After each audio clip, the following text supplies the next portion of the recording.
The room was loud with confidence, laughter, and ego, until one moment changed everything. A self-proclaimed black belt stood in the spotlight, boasting about his skills, his victories, and his so-called superiority. His voice echoed with arrogance as he scanned the crowd, feeding off the attention. Then his eyes landed on Chuck Norris. A smirk appeared on his face, the kind that comes when someone thinks they've found an easy target. Without hesitation, he made a mocking comment. It wasn't just disrespectful, it carried an ugly tone that made several people uncomfortable. Some laughed nervously. Others looked away. A few exchanged uneasy glances, sensing that the situation was crossing a line. Chuck Norris didn't react. He didn't argue. He didn't defend himself. He didn't raise his voice. He simply stood there, calm and composed, his expression unreadable. That silence was louder than any insult. The black belt mistook Chuck's calmness for weakness. Encouraged by the lack of response, he continued, louder, harsher, more confident. Each word was meant to embarrass, to provoke, to dominate. He wanted a reaction. He wanted a spectacle. But Chuck remained still. The crowd began to feel it, that strange shift in energy when something important is about to happen. Conversations faded. Laughter stopped. Phones slowly came up, not because of excitement, but because instinct told everyone this moment would matter. Why wasn't Chuck responding? People who truly understood martial arts felt a chill. They recognized that silence, the kind that comes from experience, not fear. The kind that belongs to someone who doesn't need to prove anything. The black belt took another step forward, clearly enjoying what he thought was control of the room. But control is fragile when built on ego. And deep down, even he seemed confused. Because Chuck Norris wasn't backing down. He was waiting. And in that waiting, calm, patient, unshaken, the crowd realized something powerful. This man hadn't chosen the spotlight. The spotlight had chosen him. And the black belt had no idea that, in trying to mock Chuck Norris, he had just placed himself in front of the wrong man, at the wrong moment, in front of the wrong audience. What happened next would silence the room completely. The event wasn't meant to be controversial. It was organized as a martial arts exhibition, a gathering meant to celebrate discipline, training, and respect. Fighters from different backgrounds had come to demonstrate techniques, share experiences, and inspire younger students. The atmosphere, at least at the start, was energetic but professional. The hall was packed. Rows of chairs filled quickly, and people stood along the walls. Students whispered excitedly, instructors observed carefully, and cameras were already rolling. Everyone expected entertainment, not tension. Chuck Norris had arrived quietly. There was no dramatic entrance, no announcement, no spotlight following him. He walked in wearing simple clothing, greeting a few familiar faces with a nod and a smile. To many in the crowd, especially the younger audience, he looked like an ordinary older man. Calm, reserved, almost invisible. But the seasoned martial artists noticed immediately. They recognized the posture, relaxed but balanced. The awareness in his eyes. The kind of presence that doesn't demand attention but naturally commands it. Chuck wasn't there to compete. He was there as a guest, a symbol of a generation that built martial arts on discipline rather than ego. Across the room stood the black belt. He was younger, louder, and clearly enjoying the spotlight. His uniform was crisp, his belt freshly tied, and his confidence overflowing. He spoke animatedly to a group around him, laughing loudly and gesturing as if already performing. To him, attention was power, and power was something to display. As demonstrations continued, the black belt was given the microphone. He stepped forward eagerly, introducing himself with bold claims about his achievements.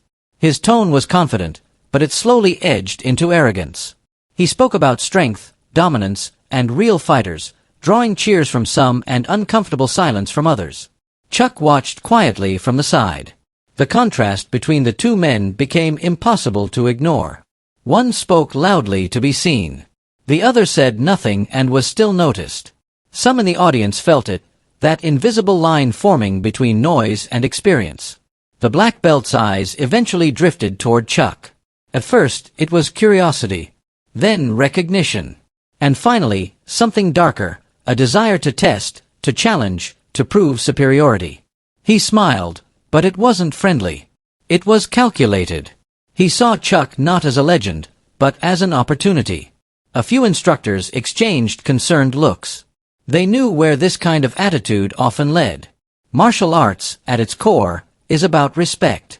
But ego has a way of twisting purpose. The black belt, fueled by applause and confidence, seemed unaware of the room's shifting mood.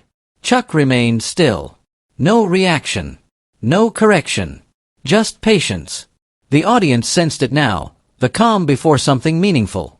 Not chaos. Not conflict. But a moment that would reveal character. Because this setup wasn't about a fight. It was about understanding who truly deserves respect, and who earns it without asking. And everyone in that hall was about to learn the difference. The mood in the hall began to shift, slowly at first, then all at once. With the microphone still in his hand, the black belt's confidence grew louder.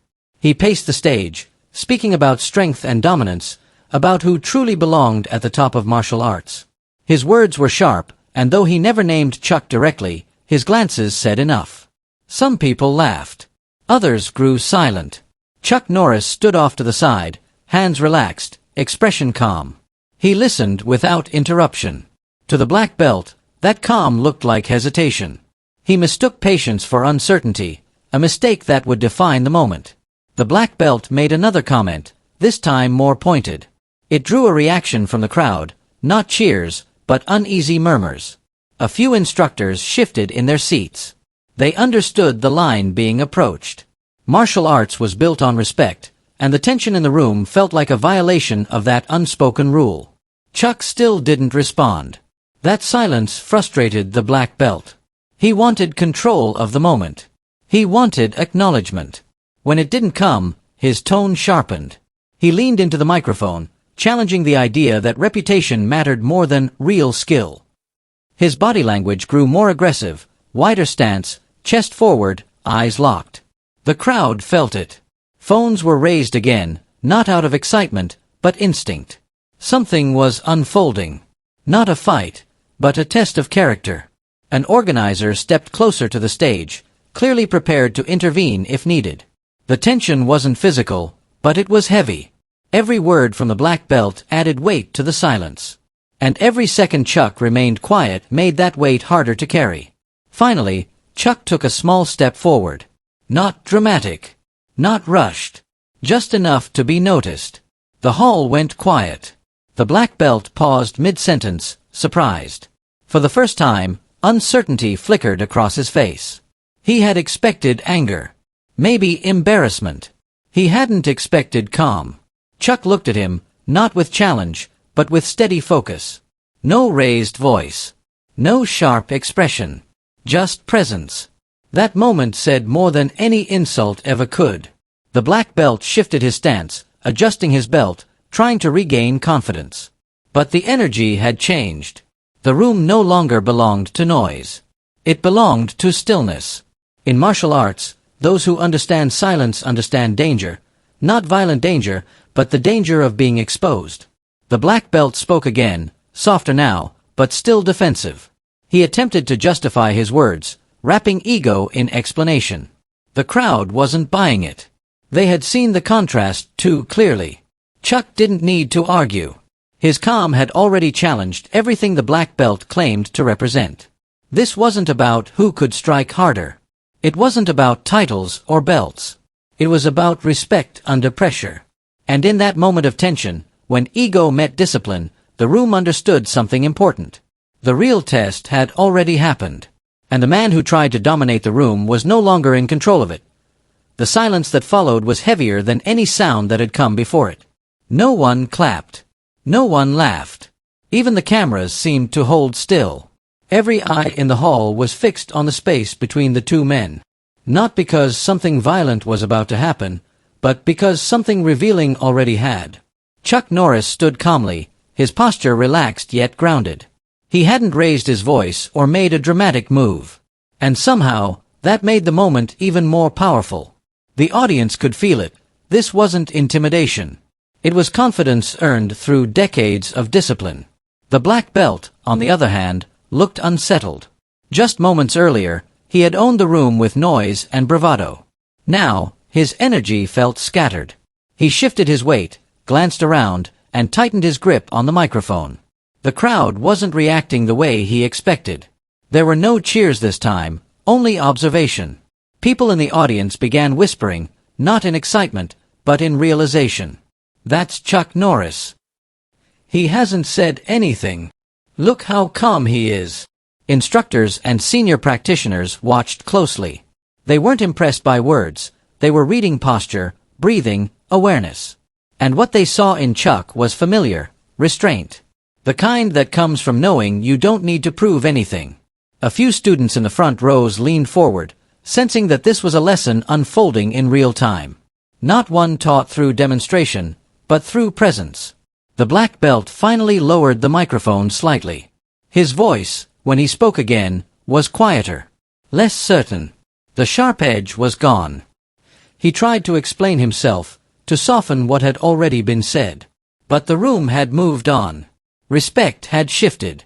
An organizer stepped forward gently, placing a hand near the black belt's shoulder, not to stop him, but to guide the moment back on track. The signal was clear. This was no longer about performance. It was about professionalism. Chuck nodded politely. That small gesture changed everything. The audience responded with light applause, not loud, not explosive, but sincere. It wasn't approval of conflict. It was appreciation for control, for maturity, for choosing calm when provoked. The black belt noticed. He took a step back. His shoulders dropped slightly. The confidence that once overflowed had now turned inward. The crowd wasn't against him, but it wasn't following him either. And that, perhaps, was the most powerful reaction of all. Because in martial arts, losing respect is more impactful than losing a match. As the tension dissolved, the atmosphere shifted again, this time toward reflection. People weren't talking about who would win or lose. They were thinking about behavior, discipline, and what it truly means to represent a tradition. Chuck remained where he was, calm as ever, as if nothing unusual had occurred. But everyone in that hall knew they had witnessed something rare. A moment where silence taught more than words ever could. The organizer gently redirected the event, but the room was no longer the same. Something had shifted, not loudly, not violently, but deeply. Chuck Norris was finally invited forward, not as a challenger, but as a guest of honor. There was no announcement filled with hype. Just a simple introduction. Yet the moment he stepped closer to the center, the crowd's attention locked in instantly. Chuck smiled. It wasn't a smile of victory. It wasn't pride. It was calm acknowledgement. He thanked the organizers and spoke briefly about martial arts.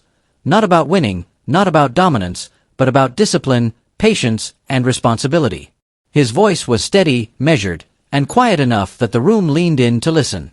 Then came the twist. Chuck addressed the black belt, respectfully. He didn't criticize him. He didn't embarrass him. He didn't even mention the earlier comments directly. Instead, he spoke about ego. He explained that belts don't define mastery, behavior does.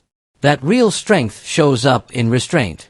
That martial arts is not about proving you're better than someone else, but about proving you can control yourself when challenged. The black belt listened in silence. For the first time since the event began, he wasn't performing. He wasn't posing. He was absorbing. The words landed heavier than any confrontation ever could. Chuck then demonstrated a simple movement. Slow, controlled, almost effortless. No flash. No aggression. Just precision and balance. To an untrained eye, it looked basic. But the experienced practitioners in the room understood immediately. This was mastery stripped of ego. The demonstration wasn't meant to impress. It was meant to teach. And that's when the realization hit the room. This wasn't a story about a man being mocked. This was a lesson about what real power looks like. The black belt stepped forward. His posture had changed. His voice, when he spoke, was lower. He acknowledged Chuck with respect, not because he was forced to, but because he finally understood what he was standing in front of. There was no apology demanded. No humiliation delivered. Just understanding. The crowd responded with genuine applause, louder this time, not fueled by drama, but by appreciation. They weren't clapping for dominance. They were clapping for growth. Chuck nodded once more, stepping back. In that moment, the title of Wrong Man took on a different meaning.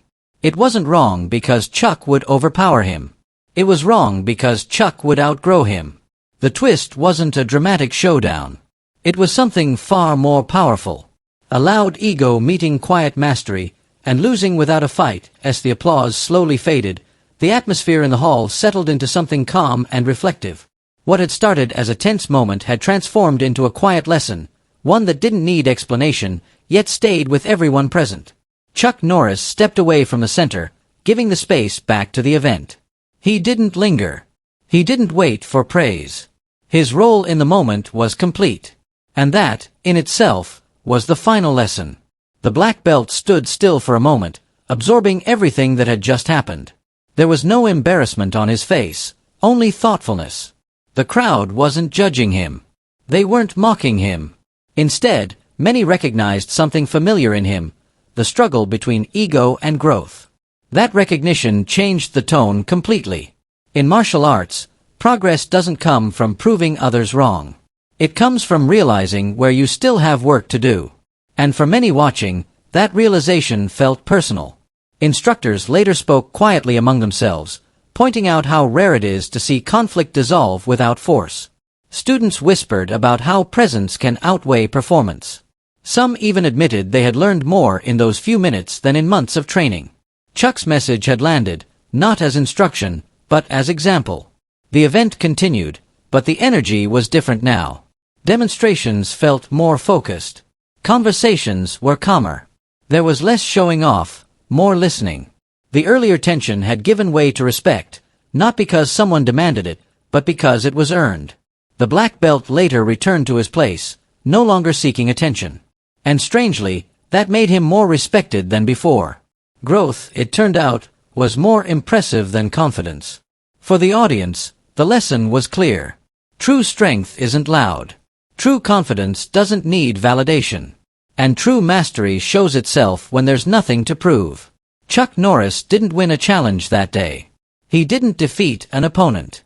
He didn't dominate a room. He reminded everyone what martial arts is meant to be. Control, discipline, humility, and perhaps the most important lesson of all. The moment you think you're above learning is the moment you stop growing. As people began to leave the hall, the story wasn't about a mockery or a mistake. It was about a turning point. A reminder that respect is not demanded, it's demonstrated. For some, it was a story they'd tell later. For others, it was a lesson they'd carry into training. And for one black belt in particular, it was a moment that quietly reshaped his understanding of what it truly means to wear the belt around his waist. As the lights dimmed and the crowd slowly filtered out of the hall, one thing was clear: this wasn't the kind of moment people would forget easily. It wasn't because of noise, drama, or confrontation. It was because of contrast. A contrast between ego and discipline. Between performance and presence. Between wanting attention and earning respect. Stories like this matter because they reflect something deeper than martial arts. They reflect human nature. Many people spend their lives trying to prove they are strong, important, or superior. They speak louder, push harder, and demand recognition. But moments like this remind us that real strength doesn't need an audience. It shows itself naturally. Chuck Norris didn't come to make a statement. He didn't come to correct anyone publicly. He didn't come to defend his reputation. He came, he observed, and when the moment called for it, he responded with calm clarity. And that response became the loudest message in the room. For viewers watching this story, the lesson goes far beyond belts, titles, or martial arts. It applies to workplaces, relationships, leadership, and everyday life. How often do we mistake loud confidence for real ability? How often do we underestimate quiet people because they don't advertise themselves? This story challenges that habit. It reminds us to pause before judging, to listen before reacting, and to understand that mastery often hides behind humility. The black belt in this story didn't lose because he was weak. He lost something far more important, perspective, and then gained it back. That transformation is what makes this moment powerful. Growth isn't about being perfect. It's about being willing to learn when life humbles you. And that's something everyone can relate to. If this story resonated with you, take a moment to reflect. Have you ever underestimated someone because they were quiet? Have you ever spoken before listening? Have you ever confused confidence with competence? These questions aren't meant to judge, they're meant to help us grow. Now we want to hear from you. Backhand index pointing right, what part of this story stood out to you the most? Was it Chuck's silence? The shift in the room? Or the lesson about humility and control? Drop your thoughts in the comments below. Your perspective might help someone else see the story in a new way. And if you believe that respect is stronger than ego, type respect in the comments. If you believe that true strength doesn't need to shout, type silence. Your engagement helps keep meaningful stories like this alive. If you enjoyed this video, don't forget to like. It helps more people see content that focuses on wisdom rather than drama. And if you want more stories about discipline, real strength, and moments that teach without violence, make sure to subscribe and turn on notifications. This channel isn't about exaggeration. It's about moments that reveal character. Because in a world full of noise, the quiet examples matter most. Thank you for watching. Stay respectful. Stay disciplined. And remember, the strongest people are often the calmest ones in the room.